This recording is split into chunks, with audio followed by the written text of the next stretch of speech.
आज की वीडियो में पढ़ेंगे डेप्थ सर्च फर्स्ट। पिछली वीडियो में हमने डिस्कस किया था डेप्थ सर्च फर्स्ट, जिसमें हमने क्यू डेटा स्ट्रक्चर को फॉलो किया था। क्यू डेटा स्ट्रक्चर मींस हम एलिमेंट्स को टेल से इंसर्ट करते थे एंड हेड से रिमूव करते थे, और उससे हमने बीएफएस और मींस लेवल ऑर्डर ट्रैवर्सिंग देखी थी। इस वीडियो में हम जैसे कि वर्ड डिफाइन करवाए, हम डेप्थ से नोड्स को ट्रेवर्स करेंगे, और ये एक अनइन्फॉर्म्ड सर्च टेक्निक है। जैसे कि हमने लास्ट वीडियो में डिफरेंसेस में पढ़ा था कि अनइन्फॉर्म्ड सर्च में डीएफएस एल्गोरिथम एग्जिस्ट करती है, एंड हमने ये भी पढ़ा था कि इसमें रिजल्ट मिलने की कोई गारंटी नहीं होती है। ये हम डीएफएस में पढ़ेंगे। लास्ट वीडियो में हमने बीएफएस में बोला था कि इफ ट्री में गोल नोड एग्जिस्ट करता है तो वो मिलेगा ही मिलेगा।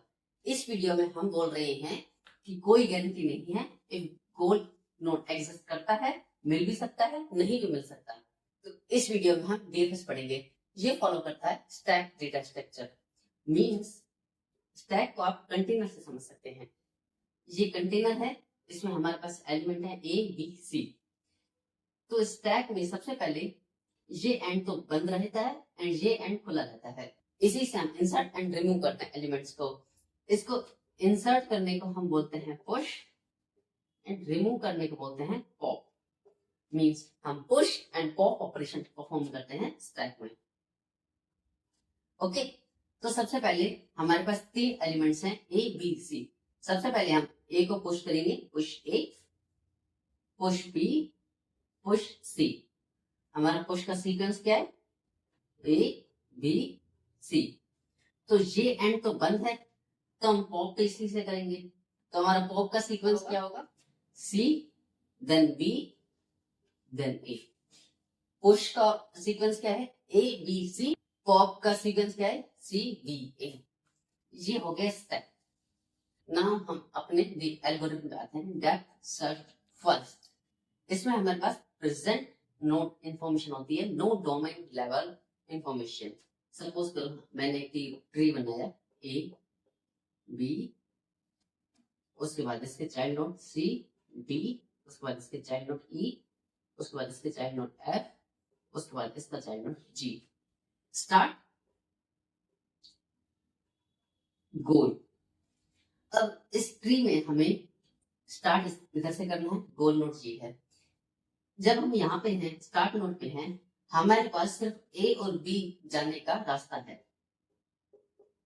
यानी हम स्टार्ट से ए पे जा सकते हैं या हम स्टार्ट से बी पे जा सकते हैं। हमारे पास ये इन्फॉर्मेशन है कि गोल नोड क्या है, हमारे पास ये इन्फॉर्मेशन नहीं है कि हम गोल नोड पे कैसे पहुंचे। No information. ये होता है अनइन्फॉर्म्ड सर्च। इन्फॉर्म्ड सर्च में हमारे पास वैल्यू होती है कि ये वाला नोड हमें कितनी कॉस्ट में पहुंचा देगा, ये वाला नोड हमें कितनी कॉस्ट में पहुंचा देगा। बट अनइन्फॉर्म्ड सर्च में हमारे पास कोई इन्फॉर्मेशन नहीं होती। अकॉर्डिंग सबसे पहले हम स्टैक डेटा स्ट्रक्चर फॉलो करते हुए एस को पुश करेंगे। उसके बाद हम एस को एक्सप्लोर करने के लिए इसको पॉप कर देंगे। उसके बाद हम ए एंड बी डालेंगे। आप बी एंड ए भी डाल सकते हो, मैं बी ए ऐसा डालूंगा।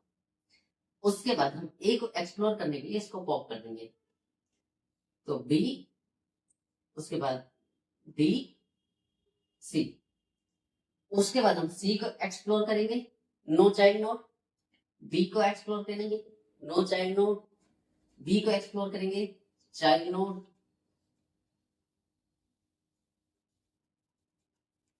उसके बाद हम ई को एक्सप्लोर करेंगे, नो चाइल्ड नोड। एफ को एक्सप्लोर करेंगे, child node, then G. And G हमारा गोल नोड है। हमें सबसे लास्ट में गोल नोड मिला है। ओके, तो इसकी टाइम कॉम्प्लेक्सिटी क्या हो गई? ऑर्डर ऑफ बी की power D. B is the branching factor, मतलब एक नोड से कितने ब्रांच बन रहे हैं। हमने ट्रैवर्स कैसे किया? S then A then C then D then B then E then F then G. Means हम एक डेप्थ पे गए एंड उसके बाद हमने दूसरे डेप्थ पे गए। मतलब इस डेप्थ के सारे नोड्स को ट्रैवर्स करने के बाद हम दूसरी ब्रांच पे गए। नहीं तो अगर यहाँ पे अगर इंफिनिटी लूप आ जाता कि ऐसा हो सकता था कि हम इसी डेप्थ पे चलते जाए और हमारे पास नोट्स बढ़ते जाए, तो हम कभी इस ब्रांच पे नहीं आ पाएंगे। मीन्स ये एक इनकम्प्लीट हो जाएगा एंड इन्फिनिटी के लूप में फंस जाएगा। मीन्स हमारे पास नोट मिलने की कोई गारंटी नहीं है। ओके, अगर हम ये वाला ब्रांच अगर फॉलो करते गए तो हम इस ब्रांच पे कभी नहीं आ पाएंगे अनटिल अनलेस इस ब्रांच के सारे नोट्स खत्म हो जाए। एंड वर्स्ट केस में अगर ये खत्म ही ना हुए तो हम इस ब्रांच में कभी आ ही नहीं पाएंगे। मीन्स हम इन्फिनिट लूप में फंस जाएंगे। तो हमारे पास ये हो गया इनकम्प्लीट एल्गोरिथम, जिसमें हमारे पास गोल नोड मिलने की कोई गारंटी नहीं है regardless of goal node exist. And deep node means हम डीप में जाते हैं। एंड नॉन ऑप्टिमल मतलब, अब देखो एग्जाम्पल समझो, हमारा गोल नोड किस तरह था, इस तरफ। सबसे पहले ट्रेवर्स किया ये वाला।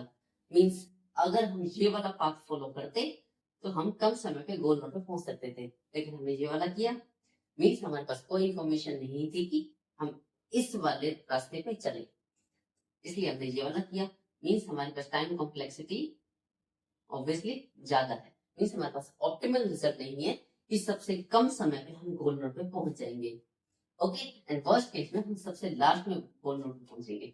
ओके, मतलब नॉन ऑप्टिमल है। And time complexity obviously order of d की पावर d।